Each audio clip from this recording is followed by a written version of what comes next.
Hello and welcome. I'm Leigh-Ann Gerrans and you're watching W News Extra, broadcasting live from the Al Arabiya headquarters. These are our top stories. Hamas respond to the 60-day ceasefire deal but push for a complete end to the war. President Trump lifts sanctions on Syria to support the country's path to stability and peace. And Diddy Combs is found not guilty of racketeering and sex trafficking, but guilty of transportation in prostitution.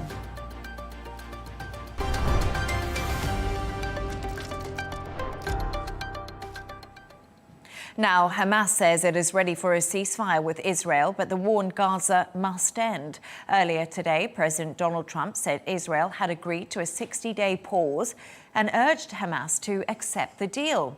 Taking to Truth Social, Trump said Israel has agreed to the necessary conditions to finalize the 60-day ceasefire, during which time we will work with all parties to end the war. The Qataris and Egyptians, who have worked very hard to help bring peace, will deliver this final proposal. I hope for the good of the Middle East that Hamas takes this deal, because it will not get any better. It will only get worse. It comes days before the US president is due to host Israeli Prime Minister Benjamin Netanyahu at the White House.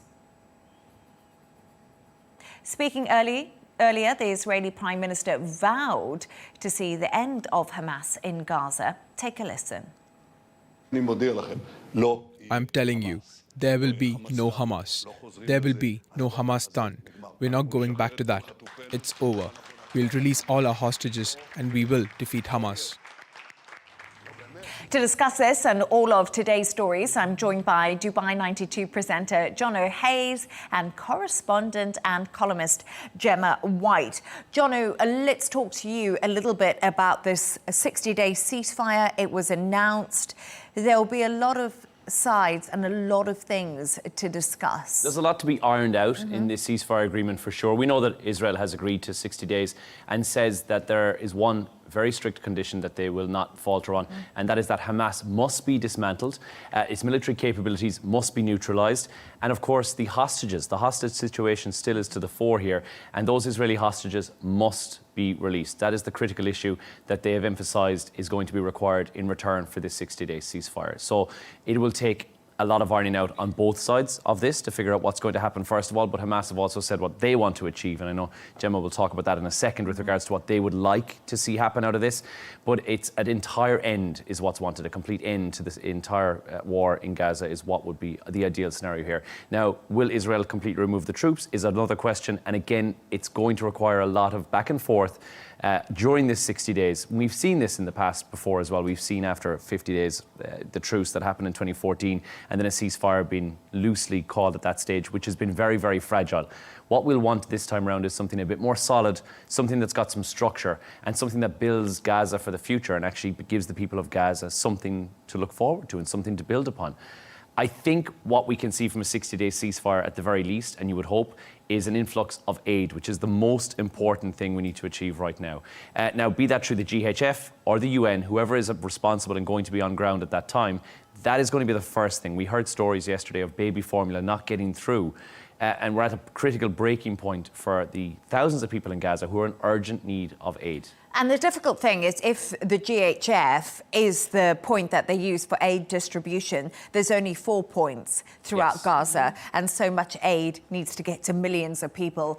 You know, we'll see if then the UN and other aid organisations will join forces with the GHF if a ceasefire is agreed. So a lot hanging on this at the moment. Yeah. But Gemma, Hamas, we've heard from them, and they have actually stopped short of accepting Trump's proposal, but says it is open to an agreement. So there's positive signals, if you want to look at it that way, coming out of Hamas. What else is the militant group saying? They are currently saying that they're reviewing the proposal. Obviously, this all happened today. Now, with Trump's, social media posting, it's important to remember that social media posts are not concrete, diplomatic solutions. Yeah, that's a and good we point. can get carried away with what he's saying and, the rhetoric around that. So Hamas has said it's open to a ceasefire, but they want the ceasefire with a guarantee that the war will end after the 60 days. And that's currently not being given. We don't know if that's on the table or not, but it doesn't seem to be. They want a permanent agreement that this war is going to be finished. But Israel is actually opposed to this. They also want an agreement, the withdrawal of Israeli forces from Gaza. Now, Hamas is effectively on their own with a weakened Iran after, the events of last week, the missile strikes. Iran were obviously one of their biggest allies. We have seen them weakened, so they're unable to offer the support that Hamas enjoyed from them in the past. I think at the moment it's very much how many cards Hamas are holding when they go to the negotiation table. Obviously, we spoke earlier about the hostages, which I'm sure we'll speak about now. That's one of their biggest cards that they're holding. But yeah, at the moment, they've said they are ready and serious regarding reaching an agreement and ready to accept any initiative that clearly leads to the complete end of the war. And just talking on that subject of the Iran situation and the proxy, of course, Hamas. Earlier, I spoke to retired US ambassador to Istanbul, Matthew Bryza. I asked him, now that Iran's ability to help Hamas has been degraded after the US-Israeli strikes, will this force the militant group to accept the ceasefire deal? Here's what he had to say. On the one hand, Hamas's support from Iran is no longer existent, but Hamas itself is devastated. And so I think Hamas is, by saying that we demand a full end of the war, they're in sort of desperate straits. I mean, they want to survive physically, and I think they're looking for a political way to be able to maintain some authority. I don't know at the end of the day how much longer, who knows how much longer they can fight. And eventually every war ends with a political settlement of some sort. It's just unclear if now is that moment and how much fight is left in Hamas. So there we are. We just heard there from Matthew Bryza. Interesting thoughts. But like we said, Hamas weekend, but also the hostages are the one bargaining chip. I know it's awful to say that, it's human life, but that's what they have in their arsenal now, despite them being so weakened. I mean, they have a few things aside from that as well, but the hostages were at estimates between 50 and 58 hostages that are being held by Hamas currently. But the number of those who are alive is around 20 to 24 is what, and that's even what many experts say is overestimation. But aside from that, they do still have rockets. You have to remember Hamas also continue to have rockets. They do have the tunnel system, which continues to operate. And there's the ability for them to have a political stalemate. So it's maybe not just the hostages, but that is certainly the bargaining chip that they will be surrendering if they go into the ceasefire agreement and give up those hostages, because that is what they have been using since the very, very start of this in order to be able to have something to hang against Israel. So giving those up will be tricky. As you also rightly said, they will also want a complete removal of Israeli forces from Gaza, and I don't know if that's something that necessarily will happen. I don't know if Netanyahu... Unrealistic. At this point certainly seems unrealistic that Netanyahu will say, let's remove all forces from Gaza. So I think on both sides there will be a little bit of leeway. It's good that we're having this conversation now because we're ahead of the White House meeting that Trump and Netanyahu have scheduled for next Monday, which means that we can have these conversations in advance. We maybe have a plan from both sides going into these negotiations and these talks, and that it won't be 2 or 3 days of back and forth with, we've spoken about this, should we maybe action this policy or plan? We can now go in and say, right, 60 days, what do we plan to achieve? Where is your boundary and where do you lie on this? And what are you willing to give into? Because both of them almost need to agree to come a little bit closer in the concessions that they are willing to take. But Trump has said that, hasn't he? He said, I can tell you he wants to, talking about Netanyahu. He said, I think we'll have a deal next week. So he's pushing that as well, that this is what Netanyahu wants. Yeah, he's kind of laying the groundwork for that as well. Yeah, absolutely. And also, I just thought that right now it's an interesting position for the Israeli Prime Minister Benjamin Netanyahu to be in, because he's agreed to the 60-day ceasefire. They're going to get Hamas to come to the table. But we do know that the right wingers of the coalition in Israel, their desire is for this war to continue. So Netanyahu has to please those within his coalition, has to please Donald Trump and try to bring Hamas to the table. So it's actually a tricky situation for him too. Because the last thing he wants is his government to collapse and his support to collapse. Of course. But again, Netanyahu may selfishly go into this meeting and request some things of his own. There'll be certain things that he'd want to avoid when this war is at a culmination, which we've heard that he will stand trial for many of the atrocities that we've seen. That may be part of the conversation that will take place as well. And again, it's just speculation, but to be a fly in the White House wall on Monday would be certainly an amazing place to be. I think we'll see a lot of things come to the fore to see what is Netanyahu's breaking point. Where is he willing to draw the line on this, and where is he willing to go, and what will he not do? And Donald Trump says, I'm going to be firm with him. Yes, I think that's interesting. There's two quite, the immovable object meeting the irresistible force. I think we're going to actually see a perfect example of that. But yeah, there's so many different factors going on. There's so many different outcomes, so many different wants and needs. Yeah, as you say, it will be fascinating. It will. And look, what we don't need is a repeat of 2014, where we have something that's flimsical as an agreement. We don't need something like the Oslo Accords from between 93 and 95 when they were signed, which again is a stopgap solution. That's not what Gaza needs. That's not what the Palestinians need. They need something that is a permanent fixture that sees this war not just temporarily solved or patched over, but something that is a resolution. And I think we can agree, worldwide can agree, that that is what is required right now. Because it's the rebuilding now, if we do get to the ceasefire, which is the next step. But it will be fascinating to see Donald Trump and Netanyahu together at the White House on Monday, their third meeting. Let's see if Donald Trump is firm. Stay right there as we move on to another story now. Staying with the US and the Middle East now, as President Trump has signed an executive order to end American sanctions against Syria.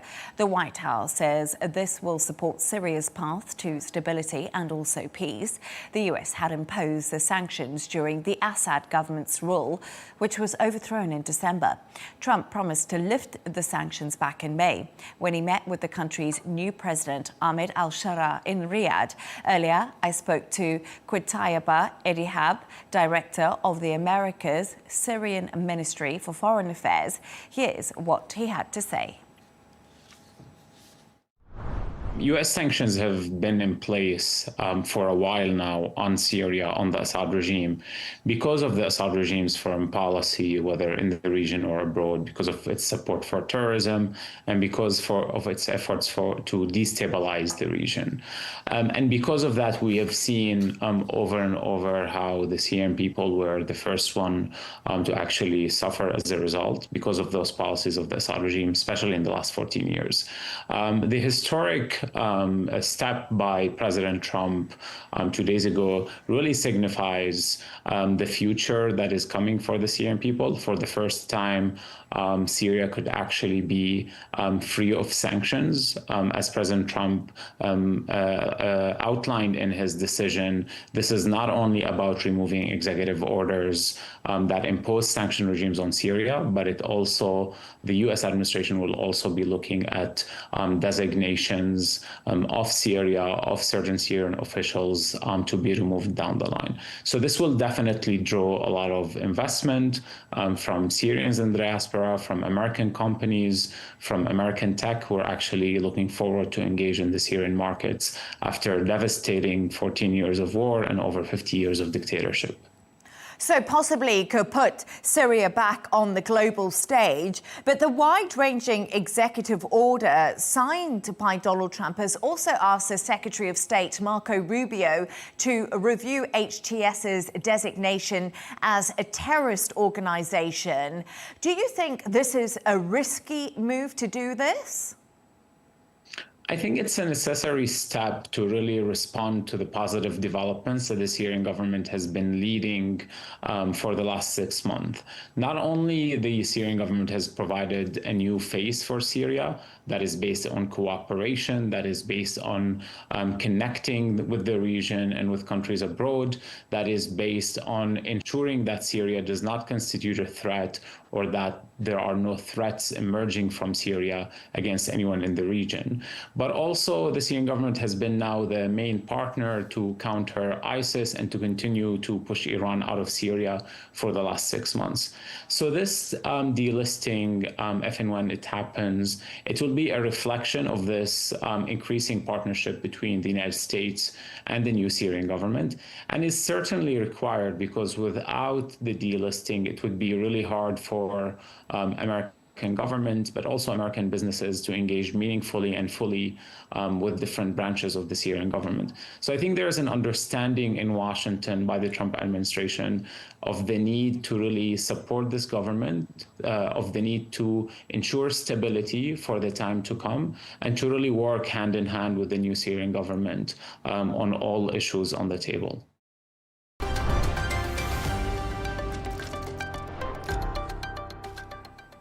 Now, music mogul Sean Diddy Combs has been found not guilty of sex trafficking and racketeering, but guilty on a lesser charge of transportation to engage in prostitution. 12 jurors, 8 men and 4 women, deliberated for over 12 and a half hours. Gemma, this was absolutely... I don't know how to express today, but this all broke today. It was across every single news channel. It's been a huge trial. The world has tuned in. Everyone's been focused. But, you know, what charges has he been found guilty on first? So, yes, there were 5 charges, and he's been found guilty on 2 counts of transportation to engage in prostitution. Now, those 2 counts relate to Cassie Ventura, who was his long-term partner, and the lady that we know as Jane. Now, she apparently has been so traumatized by what happened to her that she's never been formally identified. So that's where the 2 counts are, these 2 women. So he was found not guilty of 1 count of racketeering conspiracy and 2 counts of sex trafficking by force, fraud or coercion. Now, the racketeering is interesting because obviously this is being seen as a win for Diddy and his team, but we also have to remember he has been found guilty on 2 counts. Now, the racketeering is going to become, I think, a point of contention when pundits start discussing the case that's been brought against him. But racketeering allowed the prosecution to bring in all other factors about the case. They could show about Diddy's lifestyle, the power that he held in the music industry and beyond.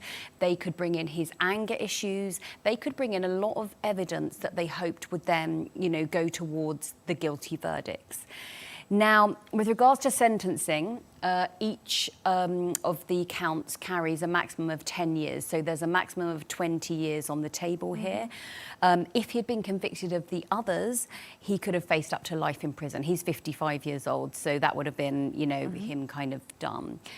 But yeah, at the moment, the defence has asked the court to release him on bail. The prosecution is against that. And we've just seen big scenes outside the courtroom, haven't we? Quite emotional.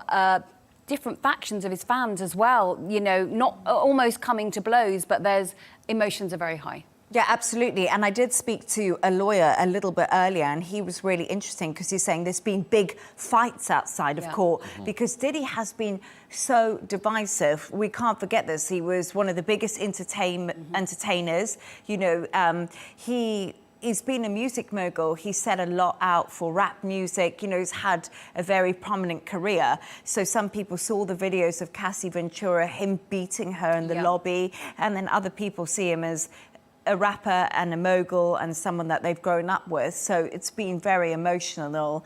But, you know, have we heard more about how Diddy did react to the sentencing in court? Because we haven't obviously seen inside the court. There's just been images, but what's Diddy's actually been up to? I think this is the court case that everyone wanted to see inside. I mean, Amber Heard and Johnny Depp was the last time we had a court case of this magnitude in the celebrity world that we got to see inside the courtroom.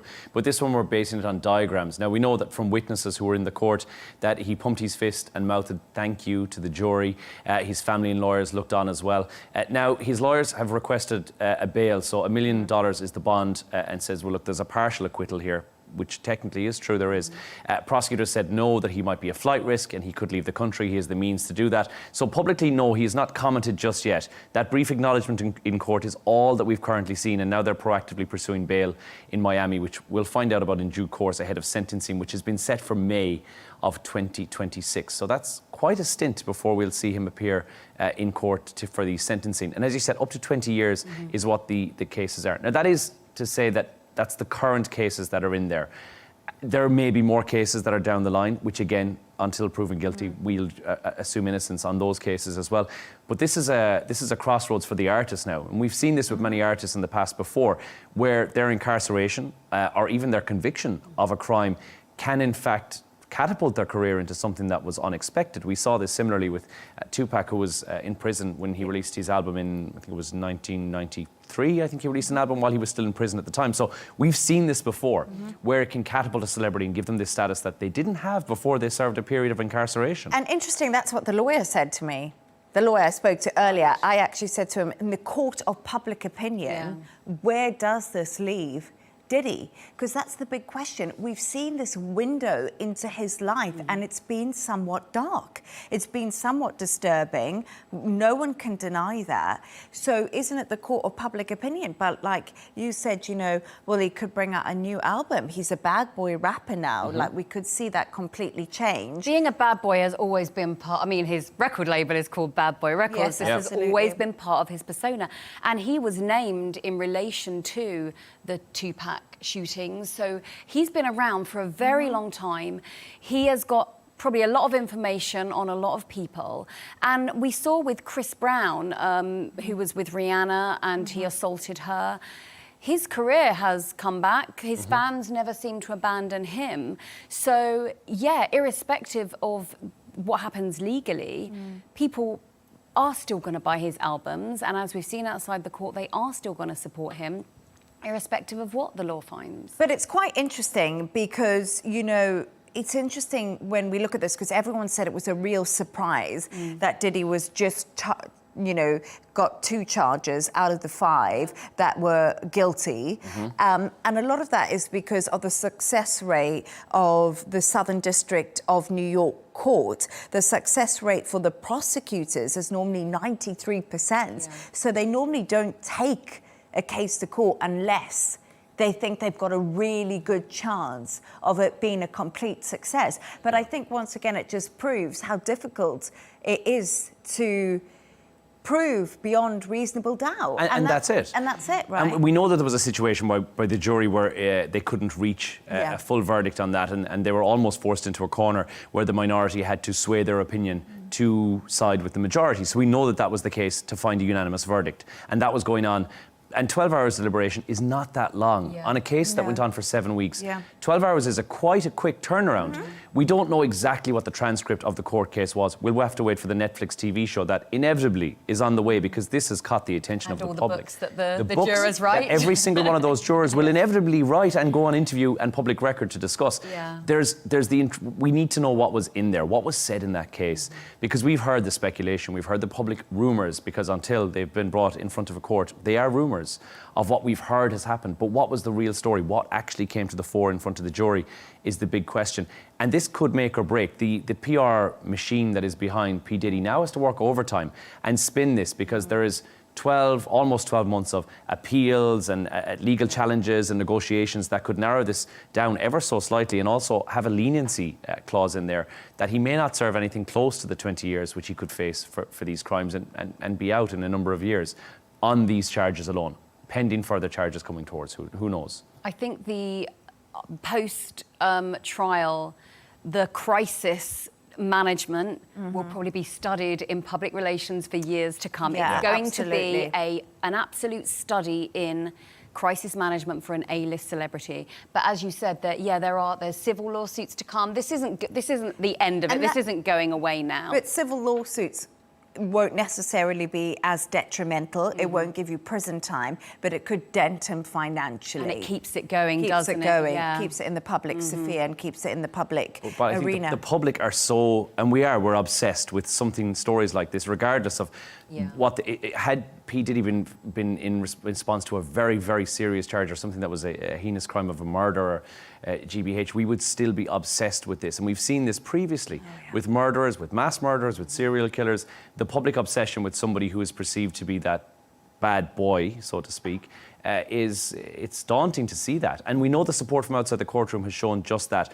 These people may not always have been Diddy fans, but now they are, and they're showing up in their droves to support him. O.J. Simpson. Yeah. I always think, you know, when I saw that, you know, the vast support there was for O.J. Simpson at the time he was going through his case. So many films and Netflix series have been made of that. But once again, another show of someone who's a bad boy, who's a big sporting star, big music star, you know, it attracts this attention. But thank you so much for your thoughts on that. I don't think it's the last time we'll be talking about that, and it'll be interesting to see his sentencing when he gets it, because obviously we still aren't there when it comes to the case. Now we're going to go to another story. Police in Singapore have been given the power to seize control of people's bank accounts if they're suspected they are being scammed. They now have the authority to do this under a new law that aims to address an issue police persistently face when victims refuse to believe they are actually being tricked. Patrick Falk has the details. Now, the new legislation, which is called the Protection from Scams Act, was passed in January, but has only come into effect in July, and it comes as the problem of scamming is growing in Singapore. In 2024, victims lost a total of $860 million, a record for a single year. And the number of cases reported also rose to 50,000 last year, up from just 15,000 in 2020. But the most intriguing thing, perhaps, about all of this is that in more than 3 out of 4 cases, victims voluntarily gave over their money without scammers even having access to their bank account. So they were willingly giving their money away to them. And police say that they are frequently encountering cases where people simply refuse to believe that they have been scammed, even when there is evidence to prove it. And that's also despite the fact that people are much more aware about the prevalence of scamming these days. I mean, these things happen. They're definitely not nice. I don't know how to crack down upon them, but they're rampant these days, honestly. Like, the amount of phone calls from scammers I receive on like a weekly basis, I receive them almost every week. Under the law, police can order a bank to block a potential victim's transactions if they think the person is being scammed. They can also block their ATM and credit card services as well. They can still access their funds for legitimate purposes, things like paying for their bills or their daily expenses, but that is at the discretion of the police. Authorities say that police can control a person's account, a potential victim's account, for up to 30 days, and that can be extended as many as 5 times if they feel it's necessary. As you can imagine, this has also brought about concerns over accountability as well as potential abuse. The intention is good. I think maybe some people might find it intrusive because after all it's very confidential. But personally myself, I think it's a good thing. So after all, it's better to be safe than sorry. Well, as you heard, those for these sorts of controls say it's necessary because of the massive amounts of money that victims are losing and also to protect them. Authorities say, though, that this sort of measure should only really be used as a last resort when nothing more can be done to convince a person that they're being scammed, if that is what's happening. Now, the most common types of scam here in Singapore include e-commerce fraud as well as job and investment scams. Love scams, where tricksters spend months building relationships with people before duping them into sending their money over, are also on the rise. Patrick Falk, Arabiya, Singapore. Jono, we've just seen that, and you know, it's such a sad situation, the scamming atmosphere that happens now, and it seems to be so frequent. And this seems an extreme approach from Singapore, but scam cons so many people right now. I think all of us, all 3 of us have probably come across something like this. So, you know, are scams on the rise, and is Singapore getting ahead of the curve, maybe? Look, this is extreme, but it definitely is necessary. 8 out of 10 working adults have been exposed to a scam. That means you've not been caught out, but you've almost been caught out. I'll give you the figures on how many have actually been in just a while, but the scale of losses is huge. 1.1 billion US dollars every year in Singapore is what's been lost out for people. So some of these cases are obviously worth so much cash. 4% of people who lose their money in a scam get their cash back. And that's a devastatingly low number because once that money has left your account, it's really difficult. This scamdemic, as it's been described, has really caused a lot of people a lot of problems. And with the way things are changing, digitally speaking, and artificial intelligence speaking, it's becoming easier and easier to convince somebody or to be a good scammer.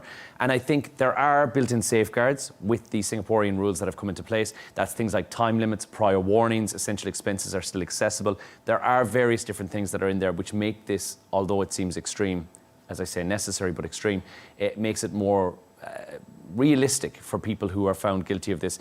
But it will require rigorous oversight to make sure that this is monitored and that it is also made sure that people are correctly identified as scam artists before they freeze their assets and therefore action this. Scams are costing billions globally every single year. And so many people, we all know somebody who's been affected by one of these.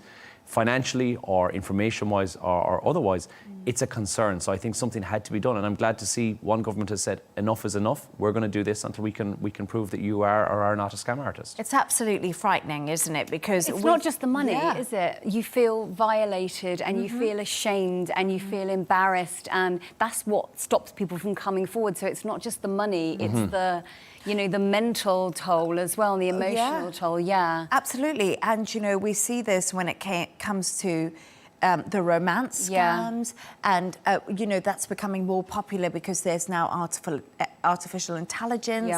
But, Gemma, you know, how on earth do you even begin to spot these scams? Because there's so many, like you said, it's almost becoming an epidemic, and technology is now so advanced, you know, I find it impossible because we get so much of it. How do you sift through it? It's so sophisticated now.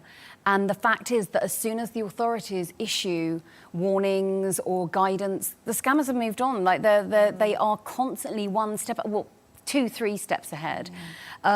It's AI and new technologies which have really upped the game for sure.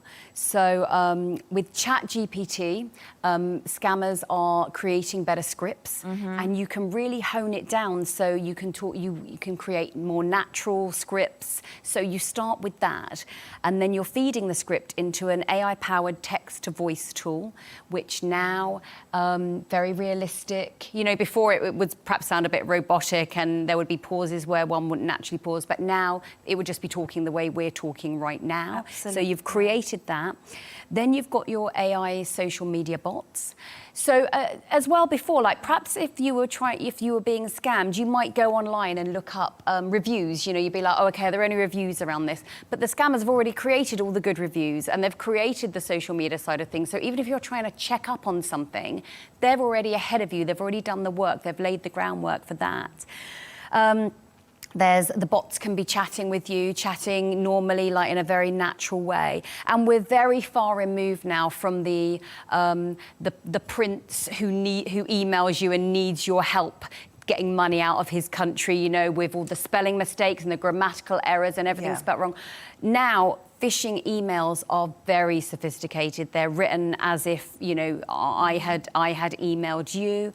So the level of sophistication and fine-tuning is always steps ahead. And you know what? It's so scary because recently, wasn't Jennifer Aniston talking about this because of a deep fake, and someone was conned into believing he was having a conversation with her? There was a man in Southampton and he believed he was speaking to her. The videos are very convincing. There's pictures of her. She's holding up, you know, it is convincing, especially if you're not necessarily online a lot, you know, if you're not as au fait with it.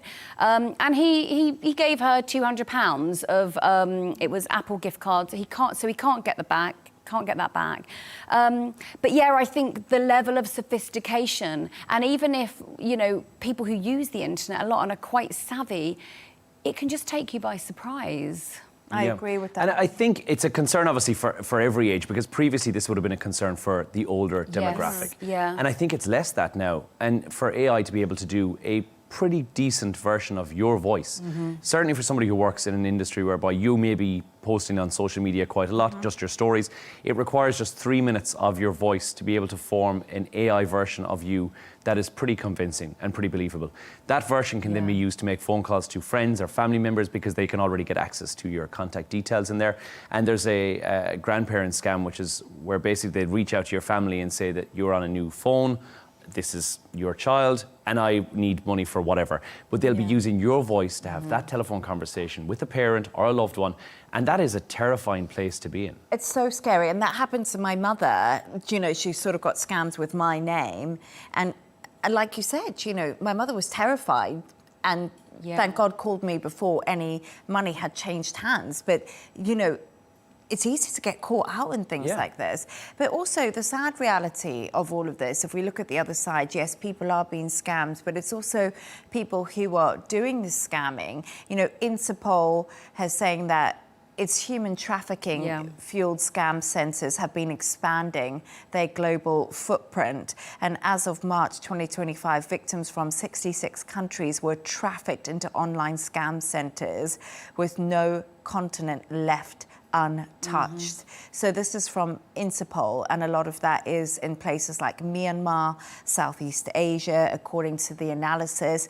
So it's awful on both sides, really, if you look at it. It's awful on the people who are committing it because they've almost been forced into it, and then an awful for the victims. So it seems to be like just a really tragic situation. And it's scams that play into fears, which are the ones that really play onto someone's heartstrings, something that gives you an immediate panic, something that means you have to action it now, i.e. your bank card is frozen, I need you to do this in order to unfreeze it, somebody's in a predicament and needs your help. Those plays on panic are what, it's not just a scam that elderly can fall victim to. Any age group can fall victim to someone who gives you a call and is in a predicament whereby they need some assistance urgently, and that's where it comes down to. So the advent of AI is certainly not helping it's making scammers' jobs a lot easier, and this issue is going to get a lot worse. And I think more regulations, like what Singapore have done, is exactly what we need on a global scale in order to be able to freeze the assets of potential scammers and cut it where at grassroots. That's such an interesting conversation, and like you said, it can just happen to any of us now because it's so expansive and it's so sophisticated. Thank you so much for your thoughts there. And now we're going to move on to the point of the show where Jono and Gemma, you've come up with a couple of quirky stories of the day. And Gemma, yours is about Donald Trump, and he's released a new fragrance. How exciting. Yes, if you've got $249 burning a hole in your back pocket, Donald Trump has released 2 more Trump fragrances, they're called. They're called Victory 45 to 47, which is obviously a reference to the fact he was the 45th president and the 47th president. We can't forget that. We can't forget that. Don't forget hence that. Victory 45, 47. There's one for men and one for women. And they are, I'm going to tell you what Trump wrote on social media, they're all about winning, strength and success. So you spritz this on and that's how you're feeling. He said, get yourself a bottle and don't forget to get one for your loved ones too. Enjoy, have fun and keep winning. So I think that's a lot of money. $249 I think that's is a lot of money. It's bargained off. You're gonna have the success of Trump. But you have expensive taste in cologne, as we discovered earlier. So true. this is a bargain for you. But I think what he's doing here is he's selling a product, and call it what it is, but it's merchandise. It's Trump merch. And there'll be people who will think that this is amazing, and I think one of them is an actual gold statuette, as you mentioned, of the top of the Trump. bottle is a gold statuette of him. And there'll be people who will think that this is amazing. This is what they want. Remember, he went to Alligator Alcatraz yesterday, and loads of merch of that has appeared too. You know, with the alligator wearing "Make America Great" hat again. So there's merch happening here. Springing up all around. The men's scent is woody with warm spices, in case you're I quite interested. like that, actually. And the women's is citrusy with base notes of vanilla, and evidently it's empowering.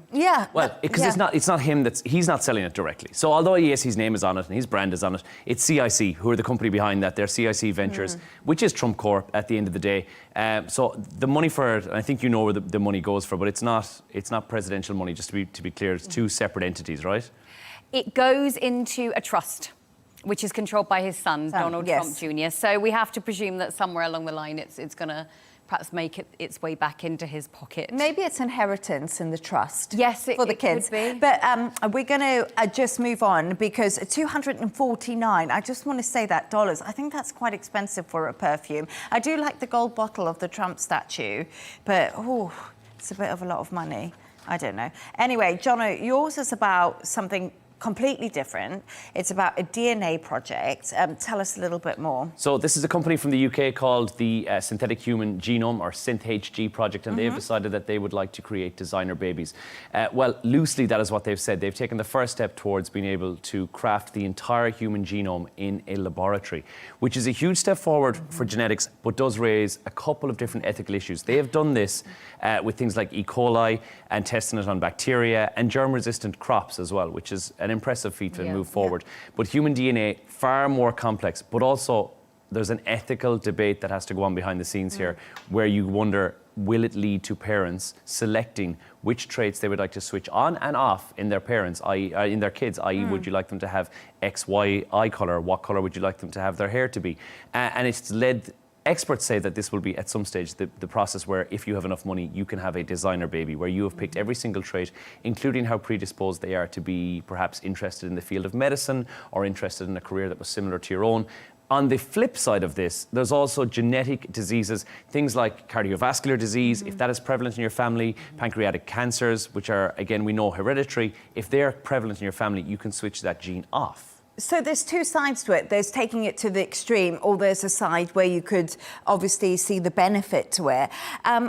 Where does this lead us? It's a whole can of worms, of situations, of ethical debates. I think the disease aspect is very interesting, being able to free people from hereditary diseases. But I think once you start choosing hair colour and eye colour, you're like, oh, and how about this? And how about this? I think we've seen people tend to just keep going and keep going. And it's a brave new world, isn't it? Yeah, so there aren't any, we haven't had those big ethical discussions around it. It's basically people making things up as they go along. And I think there obviously have to be, there's no laws. Currently, it's that you cannot, because otherwise we would have, and we have the ability to clone humans. We would have cloned humans by now. There is a law that governs that you are not. There's an international convention that has been signed that says you can't make a human clone. Otherwise, we'd do it. With DNA babies and genetically modified babies and designer babies, the idea behind it would be that the super rich may be able to afford this, because this is going to be a very, very costly process. You can be sure that creating from scratch DNA molecules for any life form is going to be expensive. So it's going to be the super rich. And if the super rich want to have designer babies, this may be their opportunity to do that. There will be natural childbirth for everybody else, but there will be a limited number of people who can afford this. But I also find it interesting that this is happening in the UK, just to wrap it up before we go, because they seem to be ahead when it comes to technology like this and science-based experiments in many ways, if you want to say that, in the laboratories. Because, of course, the UK were the first people to create the AstraZeneca COVID jab, once again, from genetic sequencing. So the UK is and actually... Dolly the clone sheep. Dolly the clone sheep. So actually the UK is an interesting conversation. Definitely leading globally, Absolutely, couldn't agree more. Thank you so much for those stories, and that's all from us on W News Extra. Thanks to today's guest, Dubai 92 presenter Jono Hayes and correspondent and columnist Gemma White. Don't forget to subscribe to our YouTube channel and also follow us on X. GNT with Tom Burgess Watson is coming up next. Goodbye and thank you.